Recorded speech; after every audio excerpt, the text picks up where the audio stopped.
নমস্কার, কেমন আছেন সবাই? এখন বাজে সকাল ৮টা মতো। আমার স্নান-টান হয়ে গেছে, বাড়ির কাজকর্ম হয়ে গেছে। এখন যাচ্ছি ঠাকুর ঘরে। আজকে তো জামাই ষষ্ঠী, তাই সকলকে জানাই জামাই ষষ্ঠীর অনেক শুভেচ্ছা। অনেকেই বলে যে যাদের জামাই হয়ে গেছে তাদের নাকি এই ষষ্ঠীটা করতে হয়। কিন্তু আমার জামাই হয়নি। এই ষষ্ঠীটা আমাদের আছে। আমার শ্বশুরবাড়িতে সকলেই করে। মানে যারা মা হয়ে গেছে আরকি তারা সবাই করে, আমিও করি। স্নান-টান করে সাজুগুজু করে আমি এখন যাব ঠাকুর ঘরে। আর আমার মায়ের তো উপোস আছেই, কারণ আমার মায়ের তো জামাই আছে। কিন্তু দুর্ভাগ্যবশত মায়ের একটা জামাইও আজকে মায়ের কাছে আসতে পারেনি।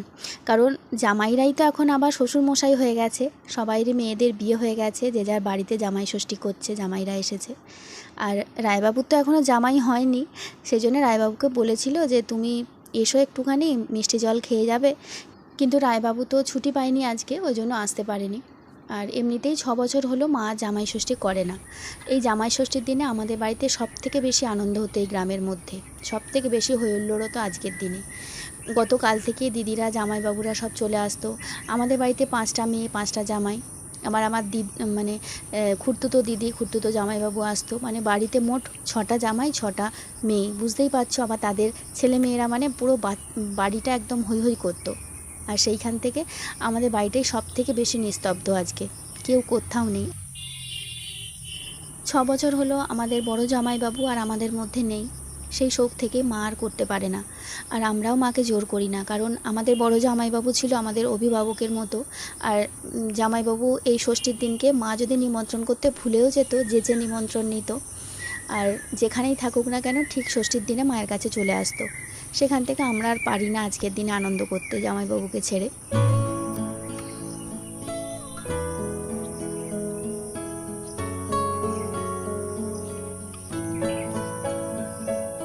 আর আমি চলে এসেছি এখন আমাদের বাগানে ফল পাড়তে। আজকে তো 6টা ফলের দরকার হয় ঠাকুরকে পুজো দেওয়ার জন্য। মা বলল যে আগে বাগানে দেখ কটা ফল আছে, তারপরে তো বাজারে আমি যাব, বাজার থেকে কিনে আনবো। তো আমাদের বাগানে কি কি ফল আছে আগে দেখে নিই। জাম আছে, জামরুল আছে, লেবু আছে। জামরুলগুলো অনেক জামরুল হয়েছে, পুজোর জন্য কয়েকটা মাত্র তুললাম। আর দেখো বর্ষা পড়তে না পড়তেই আমাদের বাগানটার কি অবস্থা, পুরো জঙ্গলে ভর্তি হয়ে গেছে। পা বাড়াচ্ছি, আবার ভয়ও পাচ্ছে যে সাপের ঘাড়ে আবার পা দেবো না তো, কারণ এই সব দিকে না খুব মানে বোরা সাপ দেখা যায়, প্রায় দেখতে পাই এদিকে বোরা সাপ। এই দেখো লেবুটা তুলে নিচ্ছি আর জামরুল তুলে নিলাম। আর জাম তো পাড়তে পারবো না, সেই ছাদ থেকে লগা দিয়ে দিয়ে পাড়তে হবে, ওই জন্য যেগুলো পড়েছে সেগুলোই আগে কুড়িয়ে নিই। ভালো থাকলে ঠাকুরের জন্য নেব, নাহলে আবার কিনে আনতে হবে। আজকে অবশ্য আমার রান্নাবান্নার বিশেষ কিছু ঝামেলা নেই, কারণ কি মায়ের আর আমার তো উপোস আছে, আমরা ফলার খেয়ে থাকবো।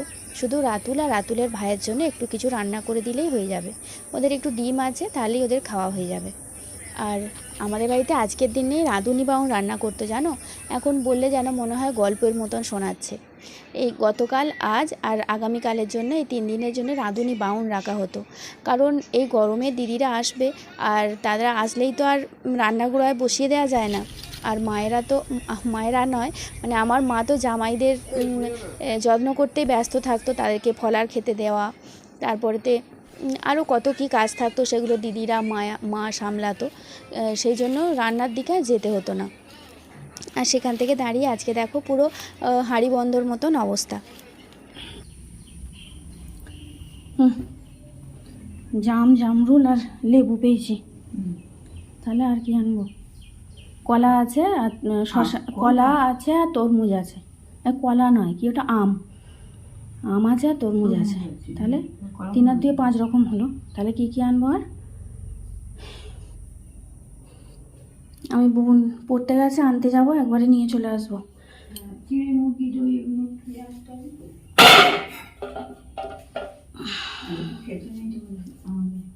না, শুধু ছেলে দুটোর জন্য রান্না হবে। দই, চিড়া মুরগি, মিষ্টি এসব নিয়ে আসবো, তাই তো? ঠাকুরের জন্য আলাদা, আমাদের জন্য আলাদা। হ্যাঁ, ওই সায়ন্তিকার জন্য পুজো দিতে হবে একটু। ঠিক আছে, দিয়ে দেবো। মাত্র বাজার থেকে এলাম, আর এত রোদ্দুর আর এত গরম, প্রচণ্ড কষ্ট হচ্ছে। অনেক কিছু ফল হয়ে গেছে, কারণ বাজারে আজকে অনেক ফল এসেছে, আর সবগুলো একটু একটু করে নিয়েছি। ওই আমাদের গাছেরগুলো না তুললেও হতো, ছরকম অনেক হয়ে গেছে, ছয়ের অনেক বেশি হয়ে গেছে। মা বলছে অসুবিধা নেই, যেহেতু আমাদের গাছের ফল জাম, জামরুল, লেবু এগুলো তো গাছের, রঘুনাথকে আজকের দিনে দেয়া হলো, ভালোই হয়েছে। আর লিচু পেয়েছি, আম নিয়েছি, আর একটু খেজুর, তরমুজ, আর সব থেকে একটা ভালো ফল পেয়েছি, এটা আমার খুব ফেভারিট, কাঁঠাল। আর প্রচণ্ড রোদ্দুর, আগে থেকে বাজারটা করে রাখলেই ভালো হতো কালকে থেকে, কিন্তু কালকে করলে তো আর দইটা আনতে পারতাম না, ওই জন্য আজকেই যেতে হলো। প্রচণ্ড রোদ্দুরে কষ্ট হচ্ছে। আর কত সবাই জানো তো ষষ্ঠী করতে যাচ্ছে, মেয়ে জামাইরা, দেখে আমারও মনটা খারাপ করছে, আমিও এরকম আসতাম। যাই হোক, তবু এখনও মা আছে বলে একটু আনন্দ আছে। চলো, ঠাকুর মশাইও এসে গেছে, এবার পুজোর দিকে যাই। আর আজকে ভাবছি একটুখানি, কালকে তো মানে 2 দিন উপোস হয়েছে, তো 2 দিন পর পর উপোস, কালকে উপোস জয়মঙ্গলবারের, আর আজকে উপোস।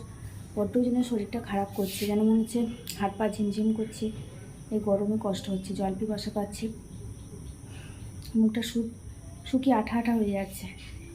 চলো আগে তাড়াতাড়ি পুজোটা হয়ে যাক, হয়ে গেলে জল খাবো।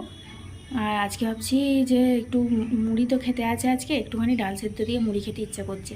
সব থেকে খেতে ইচ্ছা করছে ভাতটা, বেশ পান্তা ভাত হবে, তেল লঙ্কা করে, ওটাই খেতে ইচ্ছা করছে। কিন্তু আজকে তো ভাত খাওয়া যাবে না, মুড়িটা খাওয়া যাবে, মা বলেছে মুড়ি খেতে আছে, একটু ডাল সেদ্ধ করবো, মুড়ি দিয়ে খাবো। অল্প হলেও মানে ভেতো বাঙালি তো আমরা, তারপরে একদম গ্রামের, আমরা ভাতটাতেই বেশি শক্তি পাই। 2 দিন ভাত খাইনি, দেখো না, যেন মনে হচ্ছে গা হাত পা ঝিমঝিম করছে। চলো, ঠাকুরমশাই এসে গেছে, পুজোটা করে আসি আগে।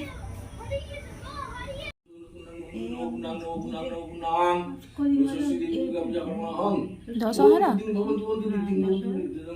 1 সপ্তাহ পরে আর থাকবে।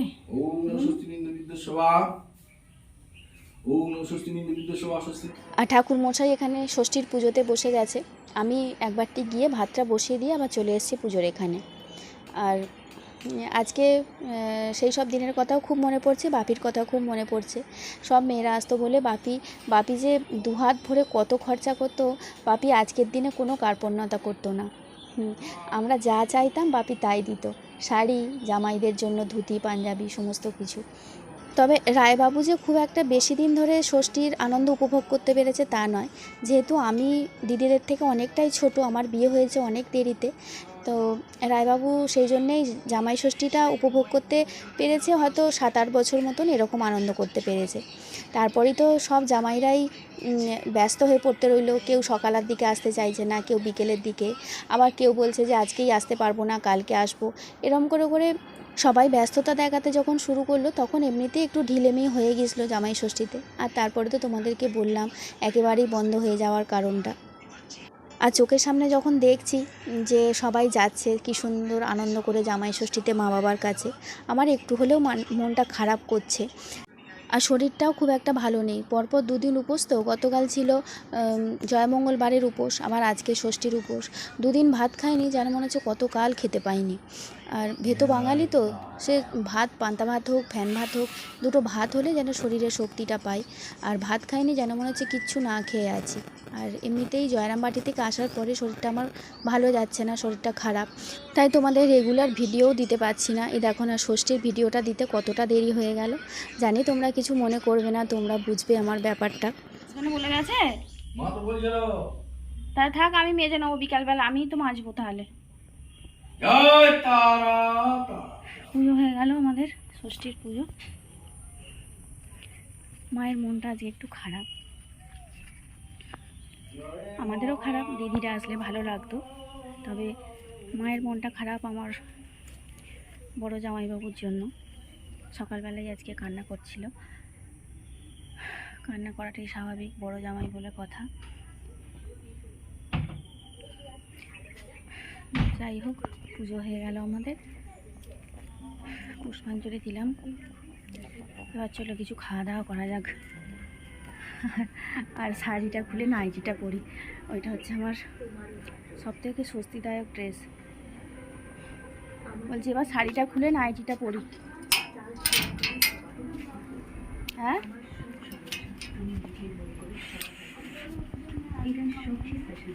মা বৌদিকে আজকে একটুখানি প্রসাদ দিয়ে দেবে, হ্যাঁ? জয়টা এনো ময়ো এনো ধরো তো। তুমি খায় প্রসাদ নিয়েছো দাদা? Good morning. Night, good night.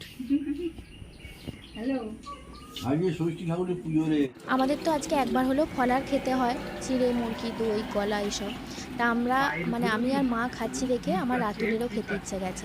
ও কিন্তু এর আগে কোনোদিন খায়নি। দইটা কিন্তু ওর খুব ফেভারিট, যদি দই শেষ হয়ে যায় হাঁড়িটা পর্যন্ত চেটে খেয়ে নেয়। দই যাতেই দেওয়া হোক না কেন সেটাই ওর খুব ভালো লাগে। আজকে সেই জন্য ও চিড়ে মুরগি খাচ্ছে আমাদের সঙ্গে।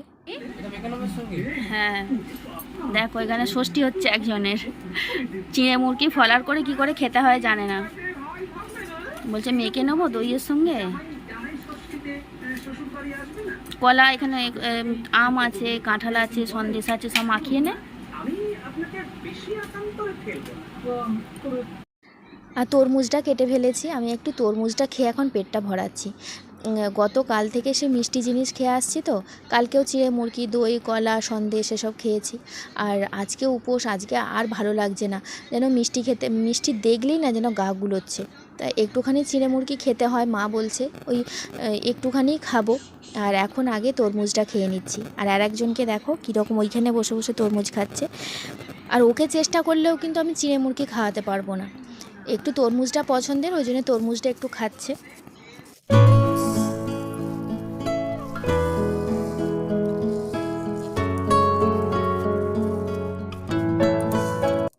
আর আজকে আমাদের খাওয়ার জন্য একটু মুগ কড়াই করব, বেশ একটু নরম নরম করে ঝোলঝোল করে, আর কাঁচা লঙ্কা চিড়ে দিয়ে ঝাল ঝাল করে একটু মুগ কড়াই করব। কারণ কালকে থেকে মিষ্টি খেয়ে খেয়ে না পুরো মুখটাই যেন কীরকম বিস্বাদ হয়ে গেছে, যেন একটু ঝাল ঝাল জিনিস খেতে ইচ্ছা করছে।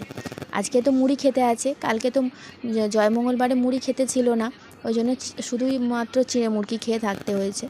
আর আজকে যেহেতু মুড়ি খেতে আছে, এই মুগ কড়াই দিয়ে মুড়ি দিয়ে খাবো একটু পেটটা ভর্তি করে।